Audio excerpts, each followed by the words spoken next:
저는 지기현 판사께서 외압에 흔들리지 않고 어떤 회의와 압박에도 불구하고 오직 헌법과 법률과 그리고 실체적인 증거에 의해서 양심을 가지고 선거해 주길 바랍니다.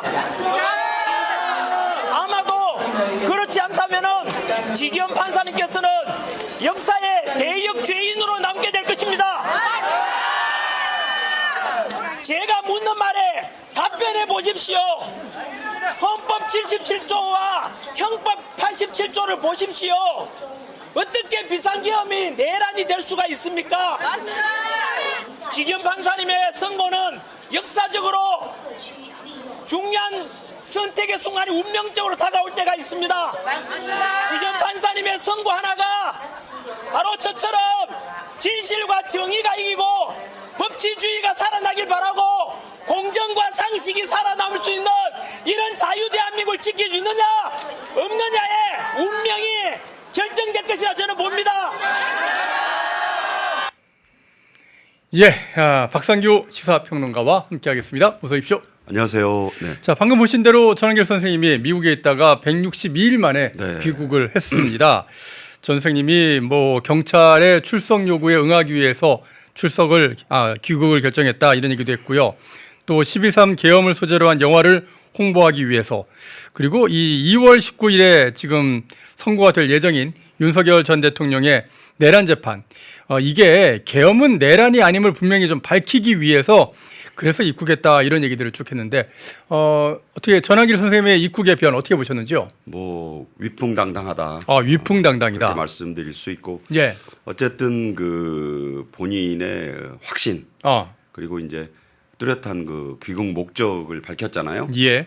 이런 경우를 우리가 이제 양심적인 어떤 그런 그 행위, 본인에 대해서 철저히 책임을 지는 그런 모습이었고, 그 표정이나 모든 것들이 굉장히 당당합니다. 그 본인이 지금 SNS에 올린 걸 보면은 내가 무슨 손흥민인 줄 알았다.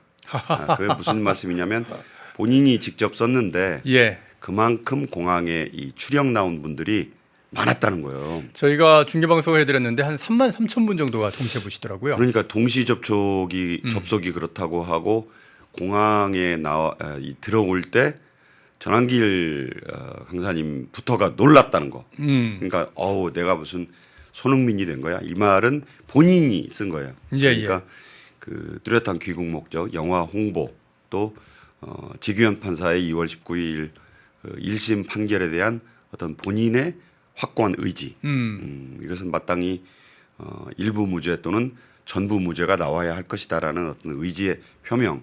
그리고 이제 불법 부정선거에 대한 어떤 본인의 일관된 철학, 그런 것들이 이제 다 표명이 됐기 때문에 아마 이재명 정권으로서도 이 전한길 선생의 귀국을 굉장히 지금 주목해서 예의주시하고 있지 않을까.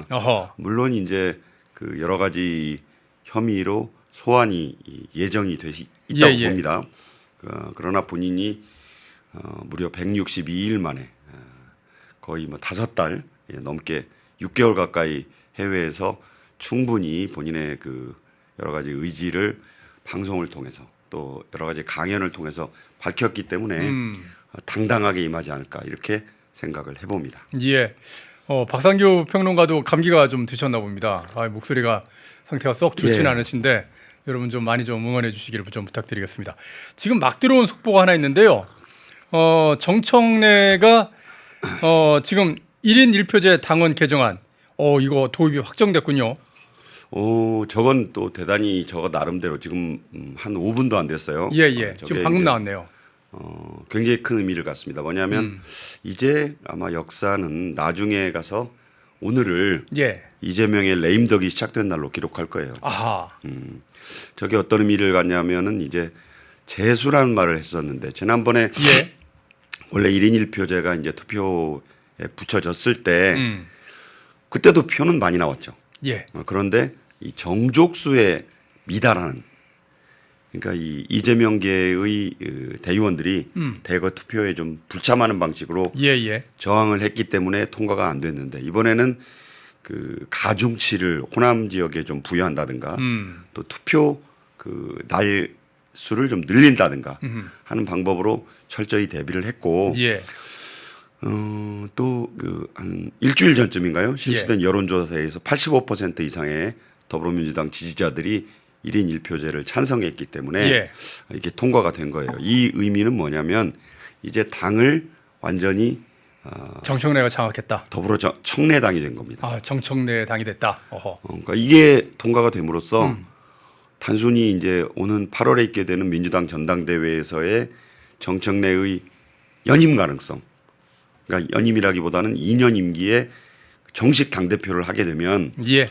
그게 공천권을 이제 갖게 되지 않습니까? 공천권을 쥐게 되고 네. 그 향후 모든 면에 있어서 이게 사실상 이제 이재명의 당에 대한 입김은 더 확 줄어들 수밖에 없다. 그리고 또 하나 죄송합니다. 그 또 하나 중요한 것은 이현주하고 황명선 예, 그 예. 최고위원이 아주 대놓고 정청래를 비판하고 또 그것 때문에 정청래가 뭐 점심은 이현주하고 먹었죠. 뭐 저녁은 소주 한잔 하면서 무슨 황명선 뭐 그들이 밥을 먹는 걸 뭐라는 게 아니라 그만큼 이 조국 당과의 합당에 대해서 민감하고 좀 껄끄러운 분위기였는데 이게 그 1인 1표제가 이제 정청래의 뜻대로 통과가 됐잖아요. 예. 이렇게 되면은 합당에 대한 동력을 정청래는 더 얻게 된다. 그러니까 전당원 투표 또 해보면 무조건 그냥 정청래 쪽으로 넘어올 거 아닙니까? 그래서 이제 오늘이 방금 뭐 이루어진 일이지만 저는 사실 좀 예상을 했어요. 이렇게 되면 이 더불어민주당 특히 이재명 정권의 어떤 그 힘의 균형 추가 예. 정청래에게 급격히 기운다. 어허.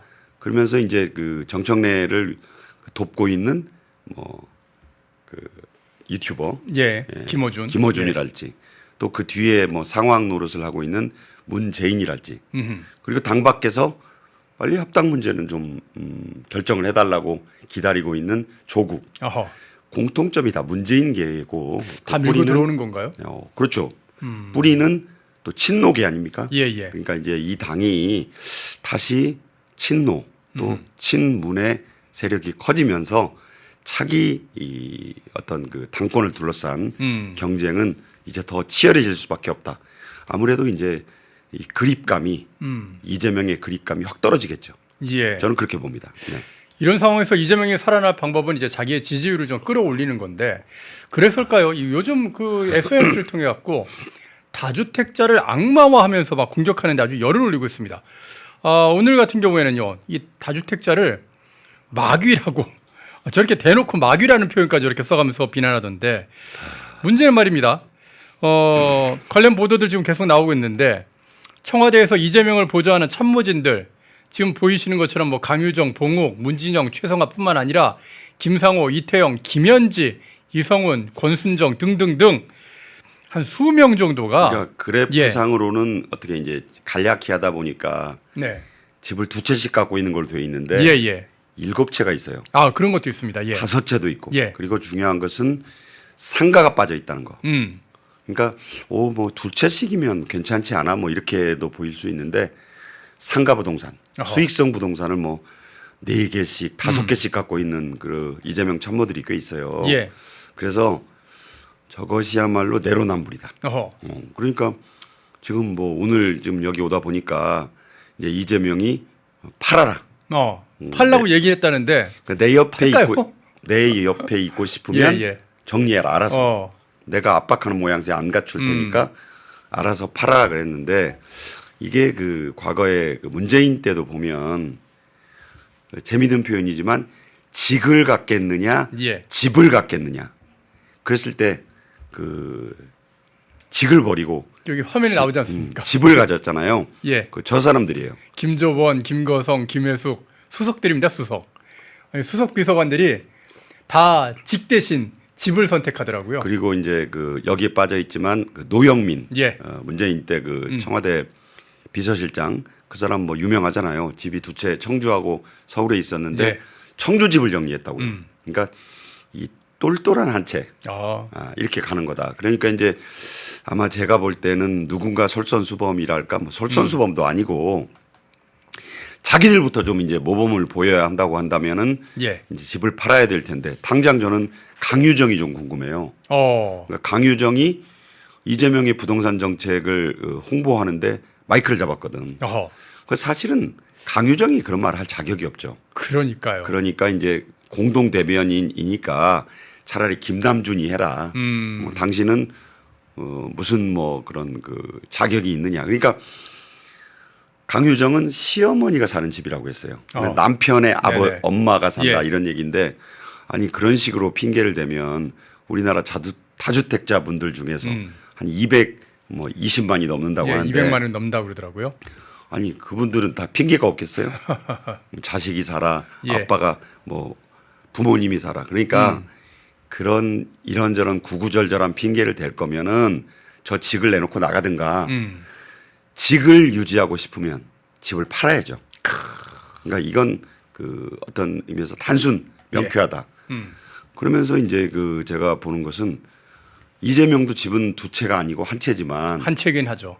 안 사는 집이에요. 그 예. 집이.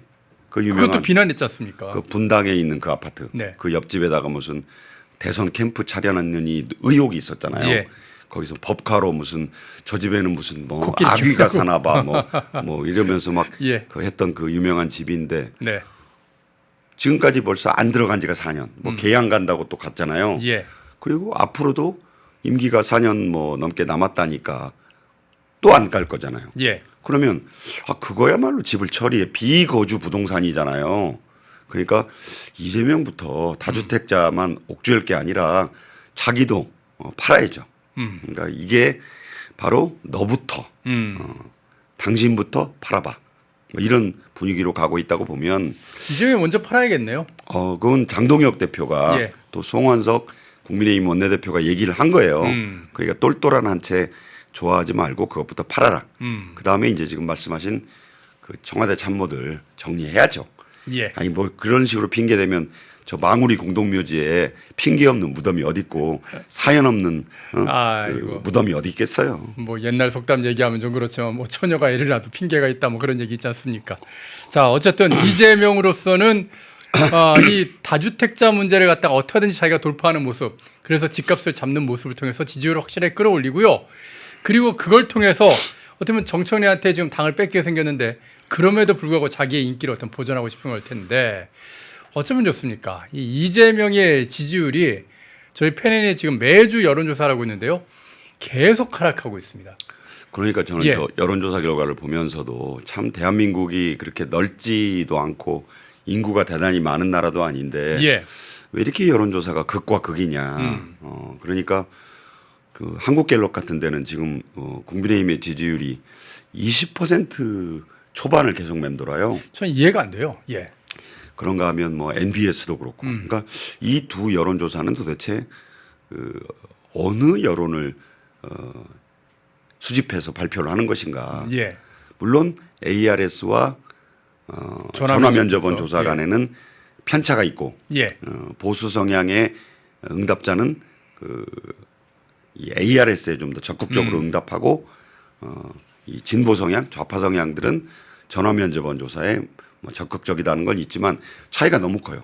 예. 제가 보기엔 그 하나의 추세로만 본다면 추세가 급격히 좁혀진다는 게 맞는 것이지 지금 뭐 코스피 5천 오늘 보니까 또 널뛰기 하듯이 많이 올라가지고 종가 기준으로는 사상 최고치라고 하는데 예. 그거 이외에 과연 무엇을 얼마나 잘했길래 그 이렇게 지지율이 뭐 60% 선이고 또 이재명의 지지율이 그러니까 관세 25% 두드려 맞고 있고요. 뭐 하나 제대로 되는 거 없지 않습니까? 우리나라 땅 다 북한한테 넘긴다고 그러고 서해는 중국한테 넘긴다고 그러고 그런데 지지율이 올라가는 게 말이 안 되죠. 그러니까 이제 그 여론조사라는 건 네. 하나의 참고 자료로 삼아야 예. 되는데 제가 보기에는 지금 펜앤마이크의 저 조사 여론조사 공정이 실시한 조사가 저는 추세상 맞지 않을까. 추세가 참 중요하거든요. 그러니까 예.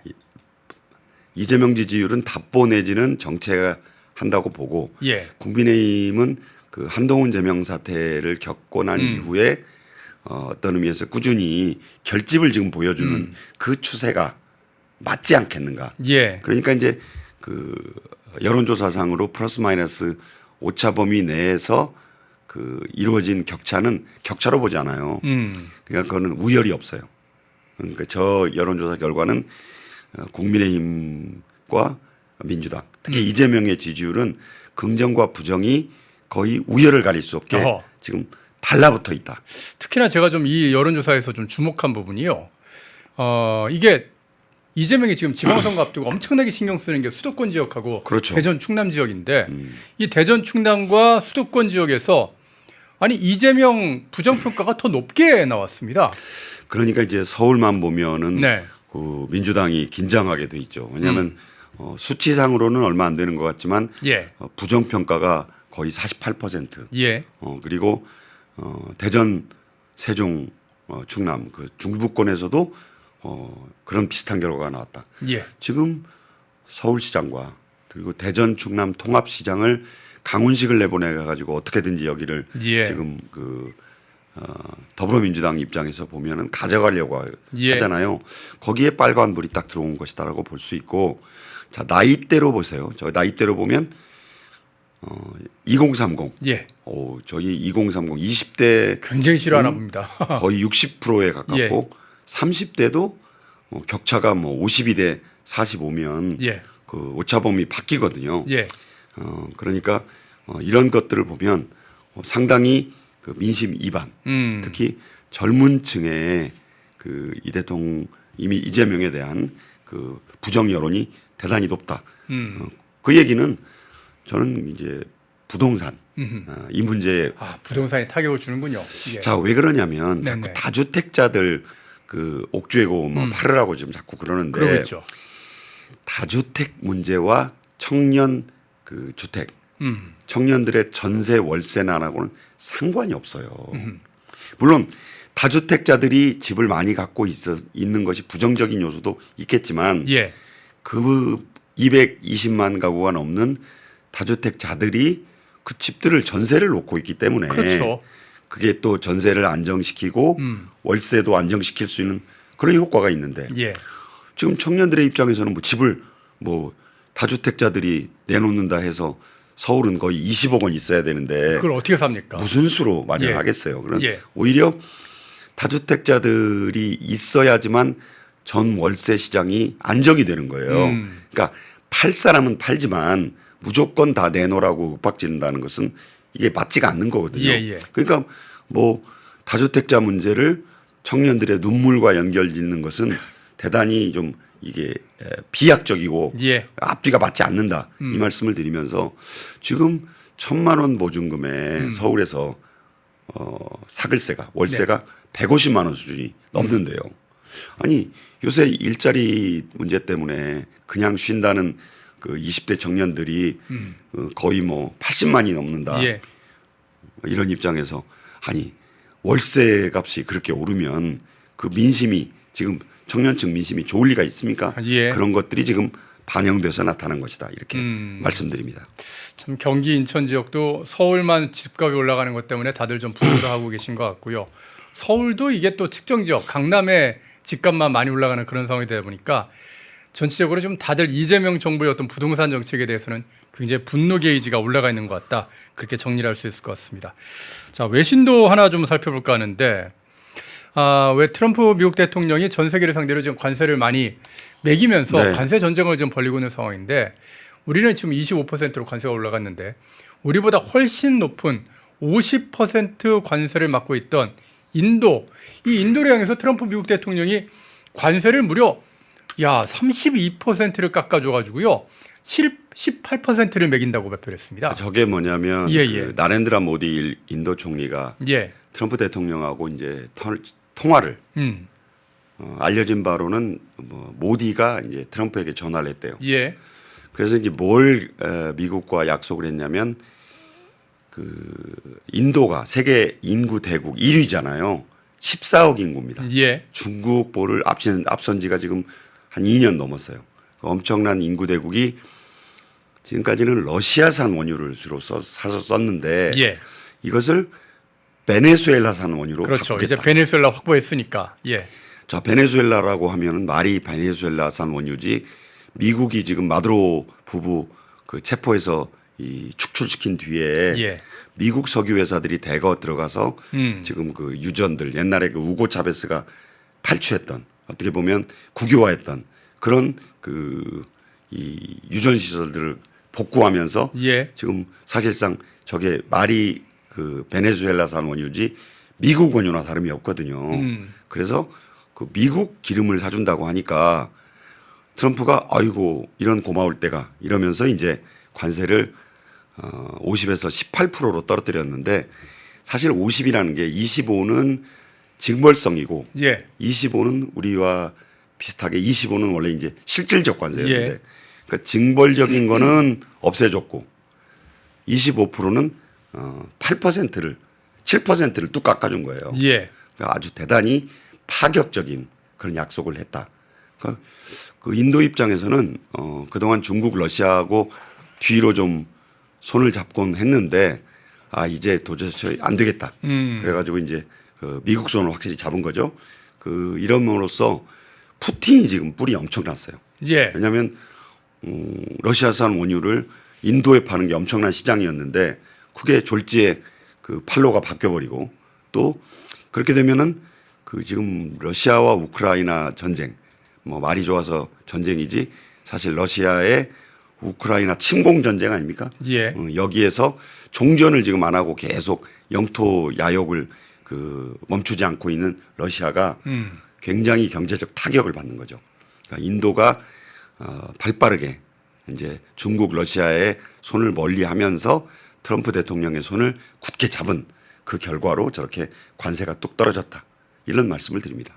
그런데 지금 한국 언론은요 또 좀 이상하게 보도한 언론사들이 좀 있는데 아니 트럼프가 이번에 이제 어떻게 보면 트럼프 미국 대통령이 관세를 낮춰준 게 인도가 되게 세게 나가서 EU하고 어떻게 보면 FTA를 이렇게 체결하면서 트럼프 견제하는 그런 모습을 갖다 세게 보여주니까 트럼프가 소위 말하는 그 타쿠라는 거 있지 않습니까?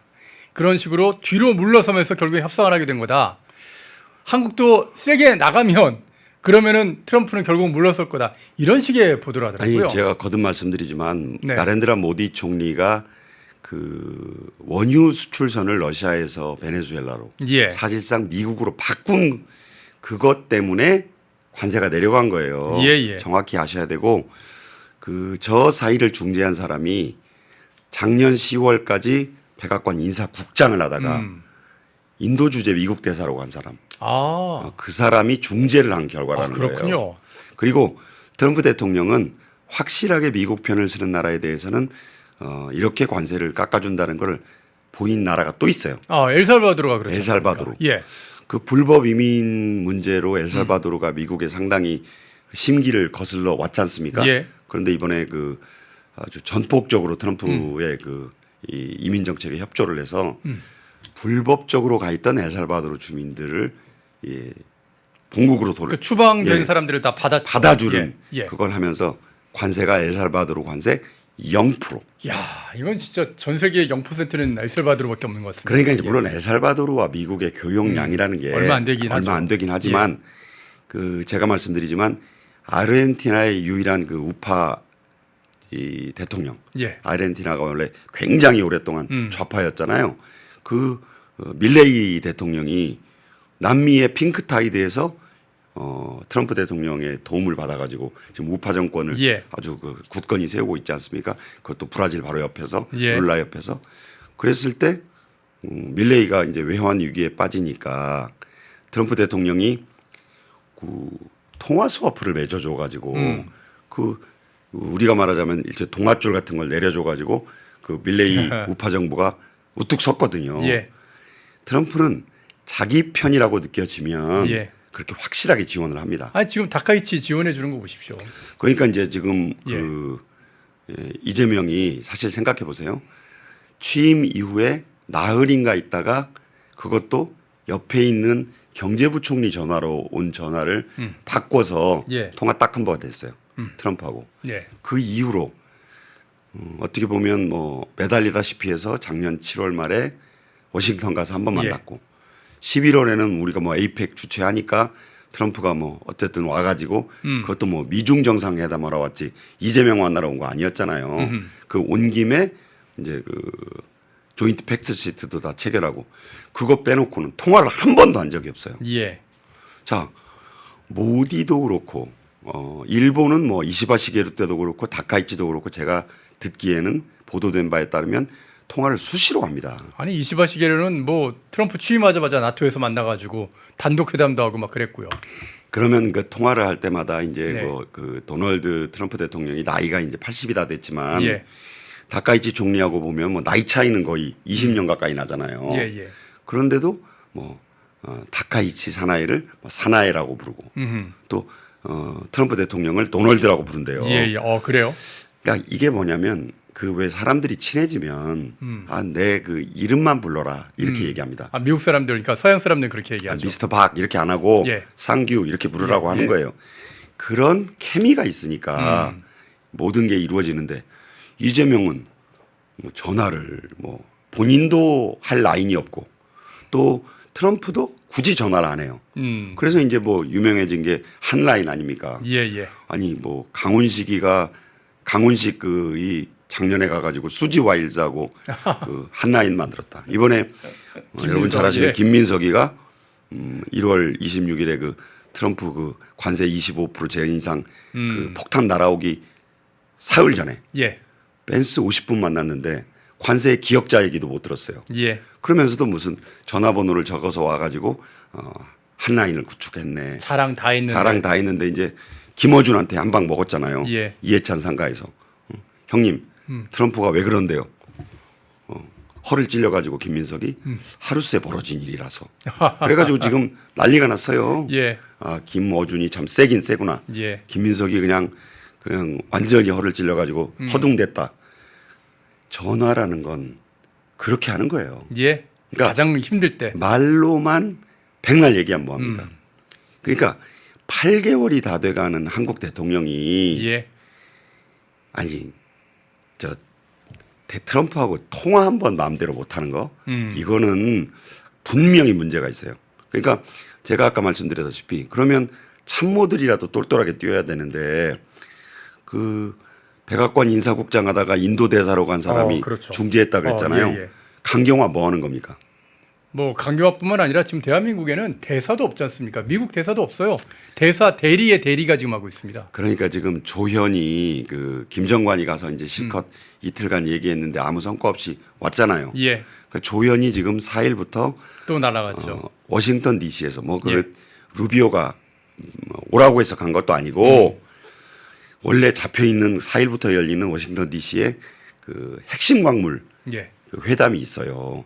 거기 간 길에 마르코 루비오 국무장관 따로 만나서 관세 문제 얘기하는데 관세 주무장관, 관세 주무 차관급인 통상교섭본부장 여한구 뭐 가기만 하지 아무 성과를 못 내는데 예. 조현이 무슨 성과를 내겠습니까? 지금 그러니까 한국에서는 지금 트럼프 대통령은 물론이고 예. 그 밑에 있는 뭐 베센트, 뭐 러트닉, 루비오 누구하고도 제대로 얘기가 되는 참모가 단 한 명도 없다.